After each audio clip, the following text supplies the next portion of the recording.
قیام پذیر ہے، رہائش پذیر ہے۔ پھر اس کے ساتھ ساتھ ہم دیکھ رہے ہیں کہ سیاحت کے لیے وہاں پر غیر مسلموں کی ایک بڑی تعداد جاتی ہے۔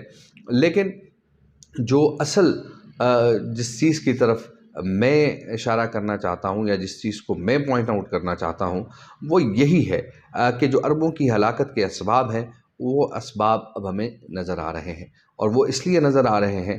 کیونکہ عرب جن کو اجمیوں پر فوقیت تھی، اگرچہ حجت الوداع کے موقع پر نبی کریم صلی اللہ علیہ وسلم نے کہا تھا کہ کسی عربی کو کسی اجمی پر اور کسی اجمی کو کسی عربی پر کوئی فوقیت نہیں ہے، لیکن ہم جو غیر عربی مسلمان ہیں یعنی اجمی مسلمان ہیں، ہم اپنے سے بہتر ان عربیوں کو اس لیے سمجھتے ہیں کیونکہ وہ نبی کی اولاد میں سے ہیں، وہ صحابہ کی اولاد میں سے ہیں، اور ان کو وہ عربی زبان جانتے ہیں، اور عربی زبان میں قرآن مجید نازل ہوا، عربی زبان میں احادیث مبارکہ ہیں، اس لیے ان کے لیے عام فہم ہے۔ اور یہی صورتحال جب ہم اس بات کا جائزہ لیتے ہیں کہ کیسے یہ جو عرب ممالک کے حکمران ہیں وہ اپنے لوگوں کو ماڈرنائزیشن کی طرف لے کر جا رہے ہیں، تو اسی صورتحال کا جائزہ لینے کے لیے جب ہم نے مختلف ممالک کے حوالے سے ریسرچ کی تو ہم نے یہ دیکھا کہ خاص طور پر دیگر جو گلف کنٹریز ہیں وہ تو پہلے ہی ماڈرنائزیشن کی طرف جا چکی تھیں، لیکن خاص طور پر سعودی عرب جہاں اسلام یا اسلامی تعلیمات کے حوالے سے کافی سختیاں بھی تھیں اور وہاں پر حدود کی جو سزائیں ہیں وہ بھی نافذ تھیں، لیکن اب ہم دیکھ رہے ہیں یہ چیزیں وہاں معدوم ہوتی جا رہی ہیں، اور اسلام یا اسلامی تعلیمات سے روگردانی کرنا یا پھر ان کو بالائے طاق رکھ کے دنیا کے ساتھ یا جو یورپ یا مغرب ہے ان کے ساتھ ان کے کلچر کے مطابق ان کی ثقافت کے مطابق چلنے میں اب فخر محسوس کیا جاتا ہے۔ اور اسی سلسلے کی ایک کڑی یہی تھی کہ جب ریاض میں یہ کانسرٹ ہوا تھا اور اس میں عرب ممالک یا عربی یا سعودی عرب سے تعلق رکھنے والے لوگ وہاں پر بڑی تعداد میں موجود تھے۔ اب ضروری امر یہ ہے کہ وہ سعودی عرب کہ جس کو ایک خاص اہمیت، ایک خاص فوقیت حاصل ہے دیگر مسلمان ممالک پر، وہ اسی لیے ہے کہ وہاں پر حرمین شریفین ہیں، اور ہر مسلمان حرمین شریفین کی حفاظت جو ہے وہ اپنے ایمان کا جزو سمجھتا ہے۔ اور جب ہم یہ وہاں دیکھتے ہیں کہ خاص طور پر پاکستان کے حوالے سے کہ وہاں ایرانی جو سمرتی ایرانی ہیں بھارتی اقلیتی امور کی وزیر، وہ وہاں گئی ہیں، اور ایک خاتون نہ ان کے سر پہ دوپٹہ تھا اور نہ ہی انہوں نے وہاں کسی قسم کا کوئی احترام ہمیں نظر آیا، جو تصویریں ہم نے دیکھی ہیں، تو پھر ہمارے لیے یقیناً یہ باعث شرم ہے کہ کس طرح وہ عرب کے مسلمان جن کے بارے میں یہ کہا گیا کہ یہ زیادہ جو ہے وہ اسلام کے قریب ہیں، وہ اب اسلام سے دور ہوتے جا رہے ہیں۔ اور اسی طرح جو احادیث مبارکہ میں نے آپ کے سامنے بیان کی، ان احادیث مبارکہ میں واضح طور پر نبی کریم صلی اللہ علیہ وسلم نے ارشاد فرمایا، جس کا مفہوم یہی ہے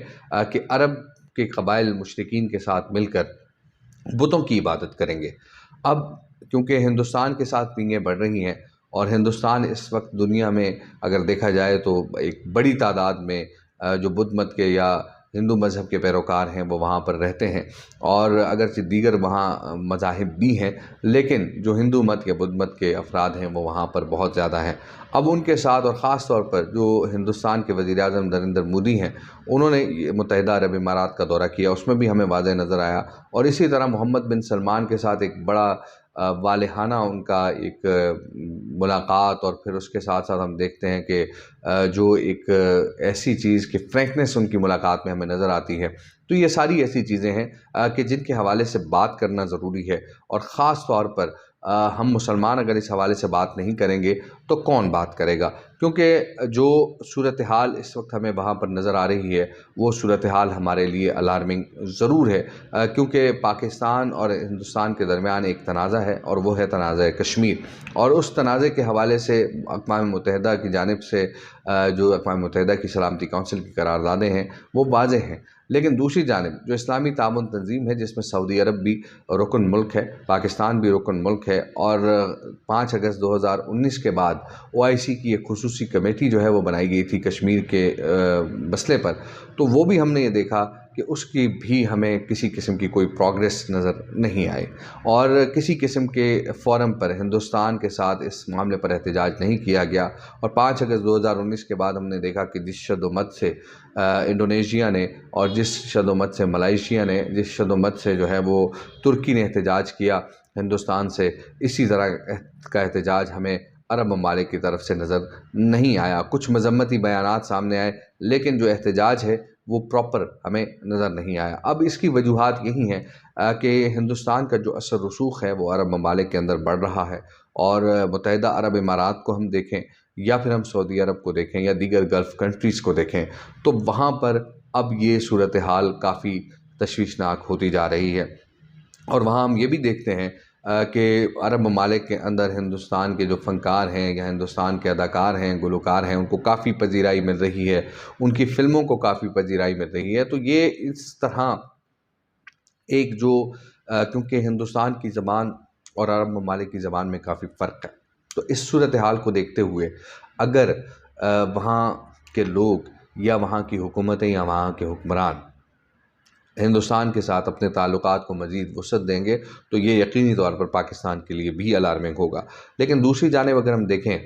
تو عربوں کی جو ہلاکت کے اسباب ہیں اس میں بڑا جو اہم نقطہ وہ یہی ہے کہ عرب کے جو لوگ ہیں یا عرب کے حکمران ہیں وہ اس وقت اپنے جو اسلامی تعلیمات ہیں یا شاعر اسلام ہیں ان سے دور ہوتے جا رہے ہیں، اپنی جو ایک عرب ثقافت ہے اس سے دور ہوتے جا رہے ہیں، جو واضح اشارہ ہے کہ وہاں پر ہم دیکھ رہے ہیں کہ جو کلچر ہے وہ اب یورپ یا مغرب کا کلچر بھی عام ہوتا جا رہا ہے، اور اب آہستہ آہستہ وہاں پر ہم دیکھ رہے ہیں کہ بھارت کا انفلوئنس بھی بڑھ رہا ہے۔ تو جب بھارت کا انفلوئنس وہاں بڑھے گا تو ڈیفینیٹلی یہ بات امت مسلمہ اور خاص طور پر پاکستان کے لیے الارمنگ ضرور ہے۔ اور پینگے جو ملاقاتیں ہیں یا تعلقات میں بہتری یا وہ ایک الگ بات ہے کہ تعلقات اچھے ہونے چاہیے، لیکن اس حد تک نہیں ہونے چاہیے کہ جو آپ اپنی اسلامی تعلیمات، اپنے جو اسلامی ثقافت ہے اس کو بالائے طاق رکھ کے آپ یورپ یا مغرب یا پھر ہندوستان کی ثقافت کو اڈاپٹ کر لیں۔ یہ ضروری ہے ہمارے لیے کہ ہم جس صورتحال سے اس وقت مسلمان یا مسلم امہ گزر رہی ہے، فلسطین کے اندر ہم دیکھ رہے ہیں کہ کس طرح جو غزہ کا محاصرہ ہے اسرائیل کی فورسز نے کیا ہوا ہے، اور اسی طرح کشمیر کے اندر ہم دیکھ رہے ہیں کہ ہندوستان کی جو فوج ہے وہ ریاستی دہشت گردی، ریاستی بربریت کر رہی ہے۔ تو یہ ایسے نکات ہیں کہ جن پر اسلامی تعاون تنظیم جو کہ OIC جس کو کہا جاتا ہے، آرگنائزیشن آف اسلامک کوآپریشن، تو اس کو اپنا کردار ادا کرنا ہوگا۔ لیکن اس میں ہم دیکھ رہے ہیں کہ لیڈنگ جو کردار ہو سکتا تھا وہ سعودی عرب کا ہو سکتا تھا، لیکن سعودی عرب اب ہمیں اس لیڈنگ کردار میں نظر نہیں آتا۔ ابھی بھی جو فلسطین کا تنازع ہے اس میں بھی ہم یہ دیکھ رہے ہیں کہ سعودی عرب جو ہے اس لیڈنگ کردار میں ہمیں نظر نہیں آ رہا جو لیڈنگ کردار اس کا ہونا چاہیے۔ لیکن دوسری جانب وہ ان ممالک کے ساتھ اپنے تعلقات کو آگے بڑھا رہا ہے کہ جن ممالک کے مسلمان ملکوں کے ساتھ تنازعات ہیں، اور اسی پر سوچنا ضروری ہے کہ جو حالات اس وقت عالمی دنیا میں چل رہے ہیں اس میں مسلمان یا مسلم امہ کو جو ہے وہ اکٹھا یا متحد ہونا پڑے گا، اور اگر ہم اس حوالے سے اکٹھا یا متحد نہیں ہوں گے تو نقصان ہم اٹھائیں گے۔ اب ہم یہ دیکھ رہے ہیں کہ جو احادیث ہیں اس سے تو یہ واضح ہوتا ہے کہ ہندوستان جس طرح وہاں پر اپنے پنجے گاڑ رہا ہے اور جس طرح وہاں اپنا انفلوئنس بڑھا رہا ہے، اس حدیث جو نبی کریم صلی اللہ علیہ وسلم کی حدیث ہے جس کا مفہوم یہ ہے، اور یہ کوئی ضعیف حدیث نہیں ہے، اور ابن ماجہ مسند احمد کے اندر یہ حدیث موجود ہے، اور خاص طور پر یہ اشارہ کیا گیا ہے کہ قیامت اس وقت تک قائم نہیں ہوگی کہ یہاں تک کہ عرب قبائل جو ہے وہ مشرکین کے ساتھ مل کر بتوں کی عبادت نہ کریں۔ اب یہ ایسی صورتحال ہے کہ جس میں بنیادی طور پر بحیثیت مسلمان اور بحیثیت پاکستانی یا پھر بحیثیت امت مسلمہ کے ایک فرد ہونے کے ہماری یہ ذمہ داری ہے کہ ہم ان کو جگائیں، عرب کے عوام کو، کہ جو ان کے حکمران ہیں وہ ان کو ایک ایسی زندگی کی طرف لے کر جا رہے ہیں کہ جو زندگی نہ قرآن کے اندر ہمیں بتائی جاتی ہے اور نہ حدیث کے اندر، نہ نبی کے طریقوں میں ہمیں وہ زندگی ملتی ہے، اور ان کے حکمران انہیں اس زندگی کی جانب لے کر جا رہے ہیں۔ آپ تمام دوستوں کا بہت بہت شکریہ، آپ نے یہ ویڈیو دیکھی۔ اگلی ویڈیو میں دوبارہ آپ سے ملاقات ہوگی، مجھے دیجیے اجازت، اللہ نگہبان۔